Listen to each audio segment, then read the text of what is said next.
বাড়ি যাবার পথে রাস্তার মোড়ে ধাক্কা লাগে এক ব্যক্তির সঙ্গে। অন্ধকারের কারণে বোঝা যায় না সে কে। তার সাথে কথোপকথন চলার পর ঠিক করা হয় তাকে বাড়ির কাজ লোক হিসেবেই রাখা হবে। সারা দিন খৈনি পেটানোর এক ব্যক্তি নিমেষের মধ্যে সমস্ত কাজ করে ফেলায় সকলেই অবাক হয়। তাকে পরীক্ষা করার জন্য একদিন পাঠানো হয় গ্রামের বাইরে একটি বাজারে, অথচ সে সর্বনিম্ন সময়ের আগেই ফিরে আসে। সেই দেখে পাড়ার লোকেরা তাকে মার ধরে চিন্তা ভাবনা করে। সেই ভয়ে একটি ঘরে নিজেকে লুকিয়ে দেয়। অনেক খোঁজ চালানোর পর শুধু তার পাগড়িটাই খুঁজে পাওয়া যায়। আন্দাজ করা হয় তার নামে গোয়ায় কেউ পিণ্ডি দান করে এসেছিল। বাংলা সাহিত্যে কর্মের সাথে মানুষের অনুভূতি মেলবন্ধন করার জন্য প্রতি সপ্তাহের মতো এই সপ্তাহ এসে গেছে টাইম টেলার্স। টাইম টেলার্সের আজকের নিবেদন আনন্দ বাগচির লেখা গেরিদারির গেরো।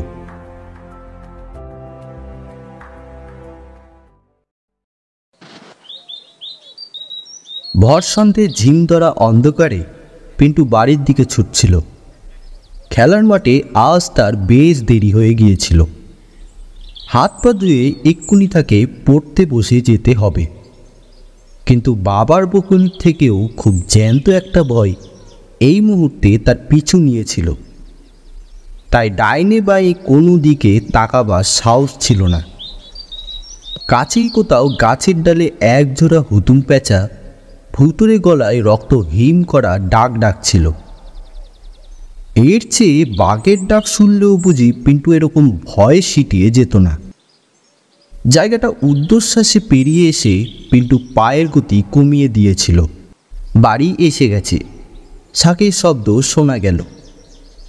শাঁখের নয়তো যেন মায়ের গলা। আশেপাশের বাড়ি থেকে ঠিক আলাদা, চিনতে পারে। ঘাম দিয়ে জ্বর ছাড়ার মতো ভয়টা এতক্ষণে গা ছেড়েছে।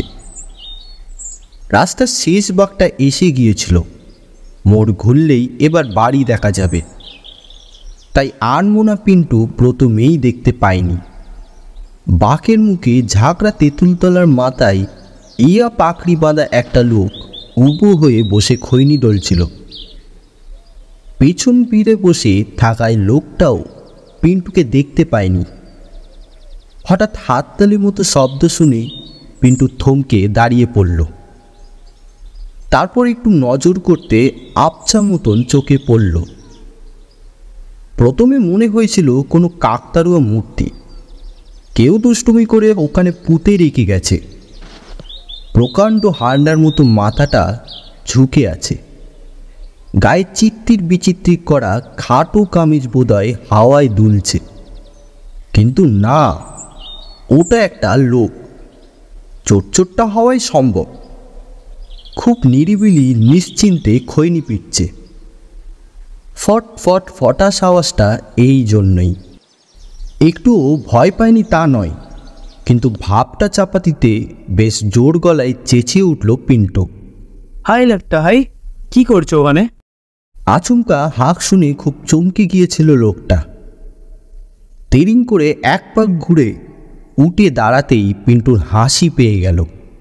হাড্ডেশ্বর লিকপিকের চেহারায় এত বড় পাগড়ি একদম মানায়নি। তার ওপর আবার কাঠবেড়ালির ফুলকো ল্যাজের মতো একজোড়া পালোয়ানি গোপ। কোনো রকমের হাঁটুর তলা অবধি নেমেছে একটা ডোরা কাটা আঁটো খাটো পাজামা। পিন্টুকে হাসতে দেখে লোকটাও চোখ পিটপিট করে হাসতে লাগলো বিনয়ের অবতার হয়ে। এয়ার ইন্ডিয়ান বিজ্ঞাপনের দেখা কুন্নিশ করা মূর্তির মতোই হাত ভাঙা চিচি গলায় বলল, ও আপনি খোকা বাবু, আসেন। লোকটা হিন্দুস্তানি, কিন্তু ভাঙাচোরা বাংলা বলে। খোকাবাবু বলায় পিন্টুর আত্মসম্মানে একটু চোট লাগল। সে দুধের খোকা নাকি? এবার রীতিমতো ক্লাস 6-এ উঠেছে। সবুজ সাথী ক্রিকেট ক্লাবে স্পিন বলার হিসেবে তার নাম হয়েছে।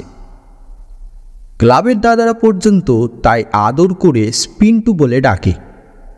আর এই পুচকে লোকটা তাকে কিনা। ধমকে গলায় পিন্টু বলল, পিন্টু বাবু বলবে।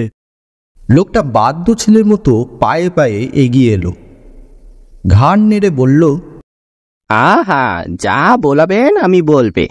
পিন্টু বাবু, বহুত আচ্ছা নাম আছে, বহুত মিঠা। পিন্টু বলল, তা তো বুঝলাম, কিন্তু কি মতলব এখানে কেন? এই কুছ কাম কাজের খোঁজে। কাজ খোঁজার জায়গা বটে। দেখি দেখি, তোমার বগলে নাখায় জড়ানো ওইগুলো কি শীত কাটি ফাটি নয় তো?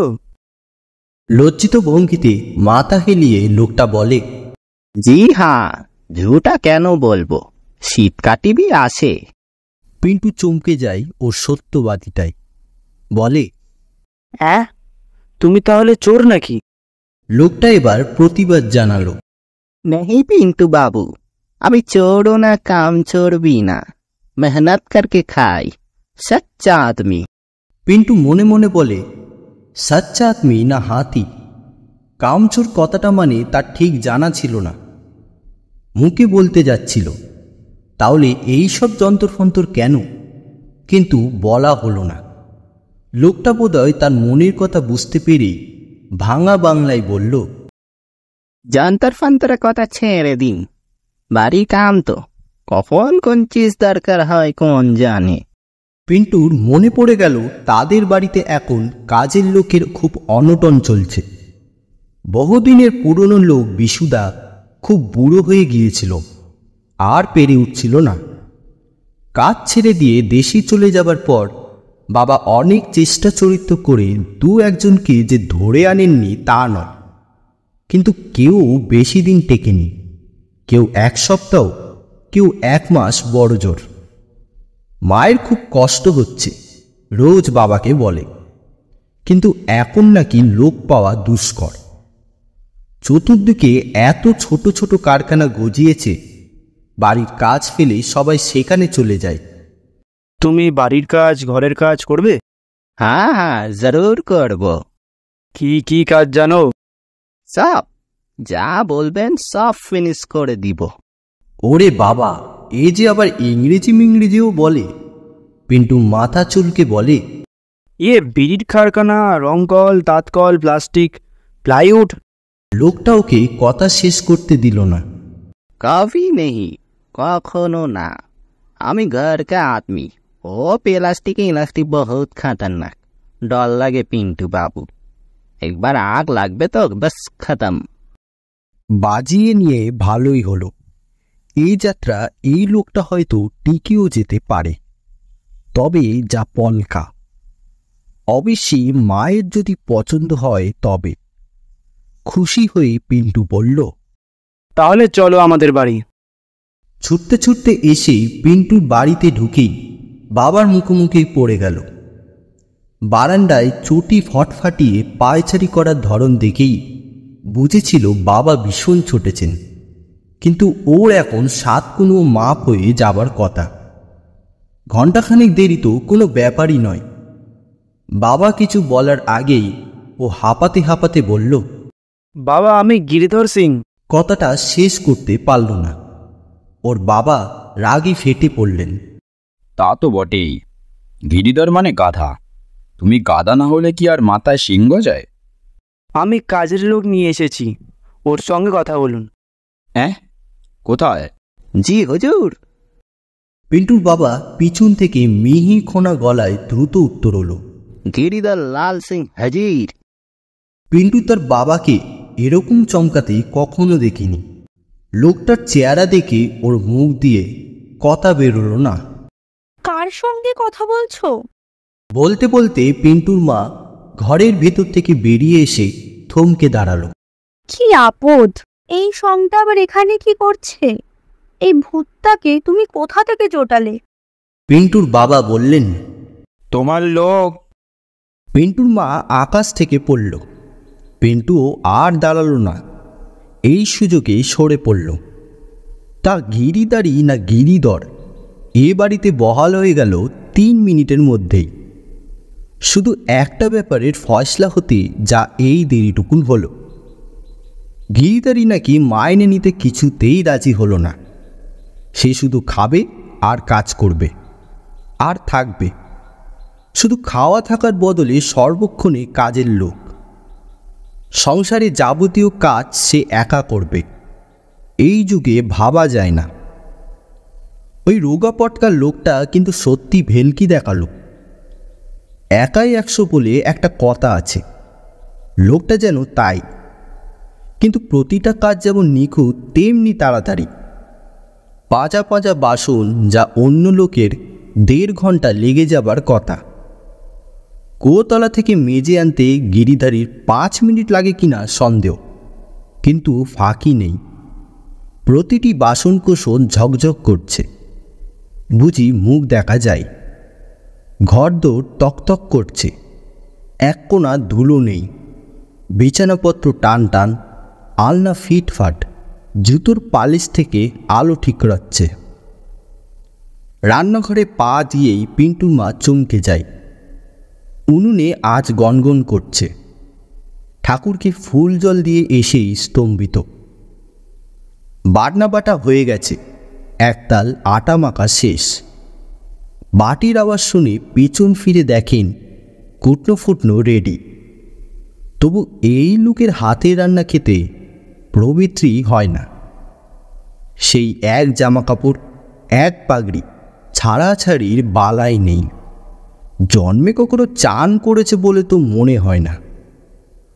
মায়ের খুব বাজ বিচার, কিন্তু বাবার নিচু গলায় সাবধান করে দেন, এসব তুচ্ছ ব্যাপার নিয়ে ওকে ঘাটিও না, যদি ছেড়ে পালায় তুমিই পস্তাবে। তা ঠিক, কাজকর্মের লোকটার তুলনা হয় না। দোষের মধ্যে রাক্ষসে খোরাক আর কুম্ভকর্ণের মতো ঘুম। ভাত ফেলে ওর মাথার ঠিক থাকে না। ভেতো বাঙালি না, এ ভেতো হিন্দুস্তানি। তাদের 3 জনের ভাত একলা সাটিয়ে দেয়, আর ঘুমালে ওকে জাগার কার সাধ্য। তখন বাড়ি শুদ্ধ লোককেই জেগে থাকতে হয়, আর ও বাড়ি কাঁপিয়ে ঘুমোয়। নাকের 2 ফুটোই যেন বাঘ সিংহী একসঙ্গে ভর করে। তখন দিন তিনেকে মায়ের অবস্থা কাহিল। বাবার কাছে গিয়ে নালিশ জানালো, এ কি মানুষ না আর কিছু? বাবা হাসি চেপে গম্ভীর হলেন, কেন, কি করেছে গিরিধারী? কি করেনি? রাত দিন কাজ দাও করলে আমি কেমন করে সামলাই বলতে পারো? খানিকক্ষণ চিন্তা করে বাবা বললেন, ঠিক আছে, ওকে আমার কাছে পাঠিয়ে দাও। ওর কত বড় ম্যাজিক জানে দেখছি। বাঁচাদনের এবার নাবিশ্বাস তুলিয়ে ছাড়। গিরিধারী এসে সেলাম করে দাঁড়ালো। ওর ওপরে নতুন হুকুম জারি হলো। এখন থেকে রোজ সকালে ওকে টাউনশিপের বাজারে যেতে হবে। বাসে ফাসে না, হেঁটে যাবে, হেঁটে ফিরবে। শুনে পিন্টু আটকে উঠল। টাউনশিপের বাজার তাদের বাড়ি থেকে 5 মাইলের ওপর। তার মানে রোজ 10-10.5 মাইল ঠেঙিয়ে ওকে বাজার বয়ে নিয়ে আসতে হবে। এটা খুবই অবিচারের কাজ হলো। তবে বাবার হুকুম, সে আর কি বলবে। বাজারে পাঠিয়ে বাবা হাসতে হাসতে মাকে বললেন, এর ফলটা কিন্তু ভালো হলো না। লোকটা আজই পালাচ্ছে, তুমি জেনে রেখো। একটু ফাঁক পেয়ে মা বাবার সঙ্গে সুখ দুঃখের গল্প করছিল। এমন সময় রান্নাঘর থেকে মা জির তলব হলো। পিন্টুর ঘড়ির দিকে তাকালো। মিনিট 15 হলো টাকা কড়ি থলে ফলে বুঝে নিয়েছে, অথচ এখনো পর্যন্ত বাড়ি থেকেই বেরোতে পারল না। মা রাগের মাথায় উঠে গেল ওকে ধমকাতে। নিজের আবিষ্কার বলে কিনা কে জানে। গিরিধারীর ওপরে পিন্টু একটু দুর্বলতায় জন্মে গেছে। বাজারটা কিন্তু ও দারুণ করে, খুব সস্তায়। একই টাকায় বাবার চেয়ে 3 গুণ জিনিস আনে। পিন্টুর মা ফিরে এলো প্রায় সঙ্গে সঙ্গে। দেখেই বোঝা গেল ভীষণ ভয় পেয়েছে। মুখ কাগজের মতো সাদা, সমস্ত শরীর থরথর করে কাঁপছে, কথা বলার ক্ষমতা নেই।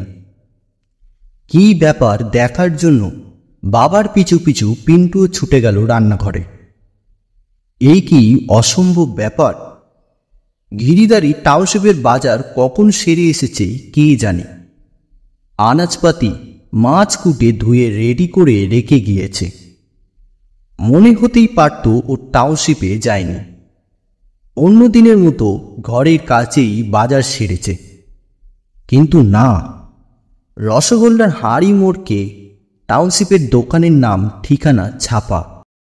গিরিদারিকে দেখতে না পেয়ে যেন বাঁচা গেল। পিন্টুর বাবা যা বোঝার বুঝে ফেলেছিলেন। এক মুহূর্ত সময় নষ্ট না করে ওকে নিয়ে তিনি ঊর্ধ্বশ্বাসে রান্নাঘর থেকে বেরিয়ে এলেন। তারপর পিন্টুকে ওর মায়ের কাছে রেখেই যেন কোথায় বেরোলেন। একটু পরেই অনেকগুলো গলার উত্তেজিত কোলাহল শুনে ঘর থেকে বেরিয়ে এসে পিন্টু দেখল উঠানে এক বিরাট দঙ্গল। পাড়া ঝেঁটিয়ে লোকজন এসে গেছে লাঠি সোটা নিয়ে। দুঃখিত পিন্টু বুঝতে পারল গিরিদারিকে আর বাঁচানো যাবে না। সবাই যে রকম ক্ষেপে উঠেছে তাতে গণধোলাইয়ের ওর হাড়টি চূর হয়ে যাবে আজ, যদি না বাড়ি থেকে পালিয়ে গিয়ে থাকে। অনেক খোঁজাখুঁজির পর দেখা গেল হতবাগা বাড়ি ছেড়ে পালায়নি, নিজের ঘরের খিল বন্ধ করে লুকিয়ে আছে। বুদ্ধু কোথাকার, এবার মরবে। পিন্টুর ভেতরে ভেতরে খুব কষ্ট হলো।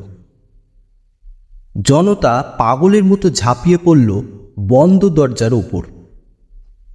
সেই চাপ ওই পলকা দরজা বেশিক্ষণ সহ্য করতে পারল না, ভেঙে পড়ল। সবার কেমন ধাঁধা লাগলো। দরজা জানালা বন্ধ, সেই ঘরের মেঝেই গিরিদারি হুমড়ি খেয়ে মরে পড়ে আছে। ভয়ে হার্ট ফেল করেছে কিনা, বিষ খেয়েছে কে জানে। জানলা টান্নাগুলো খুলে দিতেই সবাই আর এক দফা চমকাল। কোথায় গিরিধারী? মেঝের ওপর ওর পাকড়ি কামিজ আর পাজামা এমন পড়েছিল যে ধাঁধা লেগেছিল। গিরিধারী নেই। সে বোধহয় চিরকালের মতোই ওদের ছেড়ে চলে গেছে। পরে যখনই ওর কথা উঠত পিন্টুর বাবা মাথা নেড়ে বলতেন, গিরিধারীর আত্মা মুক্তি পেয়েছে। কেউ নিশ্চয়ই ওর নামে গয়ায় পিণ্ডি দিয়েছিল।